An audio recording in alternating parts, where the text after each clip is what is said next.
Saudara, rencana Sambo memberikan uang sebesar 500 juta rupiah kepada Ricky Rizal dan Kuat Ma'ruf terbongkar di persidangan. Namun keduanya membantah hadiah itu sebagai uang tutup mulut. Melawan tuntutan jaksa, Ricky Rizal dan Kuat Ma'ruf meminta bebas dari hukuman 8 tahun penjara. Apa sebenarnya peran Kuat dan Ricky dalam kasus ini? Berikut ulasannya bersama jurnalis Kompas TV Niputu Trisnanda.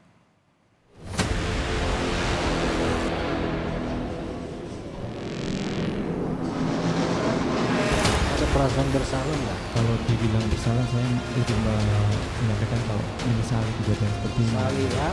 Iya. Ya. Saudara merasa bersalah? Kalau bersalah saya belum tahu salahnya yang pastinya gimana. Ya. Tapi kalau sedih menyesal iyalah, apalagi ke keluarga almarhum lah. Apapun itu Joshua kan kenal saya.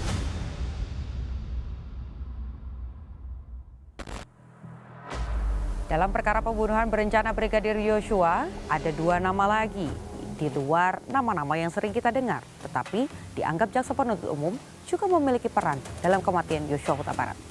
Yang pertama, Kuat Ma'ruf. Yang kedua adalah Ricky Rizal. Apa perannya? Saya akan gambarkan kepada Anda peristiwa di Magelang. Yang pertama yang saya akan jelaskan adalah Kuat Ma'ruf. Kuat mengaku bersaksi di depan majelis hakim bahwa melihat Yosua Huta Barat sempat beberapa kali wirawiri naik turun tangga. Merasa curiga tapi tak banyak yang dilakukan, Kuat membiarkan hal itu sampai akhirnya dia mendengar teriakan dari asisten rumah tangga yang lain, Susi. Saat dipanggil oleh Susi, yang dilakukan oleh Kuat adalah naik ke atas membopong Putri Chandrawati masuk ke dalam kamar. Ada hal yang disampaikan Kuat, jangan sampai ada duri di keluarga kita. Setelah itu Kuat turun dan yang dilakukan adalah mengambil pisau yang ada di dapur lalu mengejar Yosua Huta Barat. Tak banyak yang disampaikan oleh Kuat Ma'ruf apa yang menyebabkan Kuat Ma'ruf ingin mengambil pisau tersebut dan juga mengejar Yosua Huta Barat. Mendengar ada keributan di lantai 1, Putri Chandrawati yang saat itu berada di lantai 2 di dalam kamarnya langsung menelpon Eliezer dan juga Ricky Rizal, meminta agar keduanya cepat kembali ke rumah. Tetapi saat Ricky Rizal sampai di kediaman Putri Chandrawati yang ada di Magelang, peristiwa kejar-kejaran antara Kuat Ma'ruf dan juga Yosua Huta Barat sudah selesai. Ricky mengaku sempat mengecek di mana pisau yang dibawa oleh Kuat itu berada. Melihat pisau sudah kembali ke dapur, yang dilakukan oleh Ricky Rizal adalah mengamankan senjata milik Yosua Huta Barat. Setelah mengamankan senjata, yang dilakukan Ricky adalah bertemu dengan Putri Chandrawati. Kemudian yang disampaikan adalah permintaan untuk memanggil Yosua Huta Barat. Mencari Yosua berada di dalam rumah, Ricky mengaku tak bisa menemukan Yosua Huta Barat sampai akhirnya menyadari bahwa Brigadir J atau Yosua Huta Barat berada di garasi tetangganya. Berbincang sebentar, membujuk Yosua untuk mau bertemu dengan Putri Chandrawati.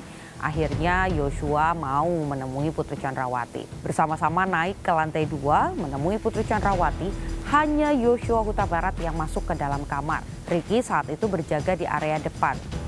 Yang kemudian didengar oleh Ricky memang hanya sayup-sayup suara saja.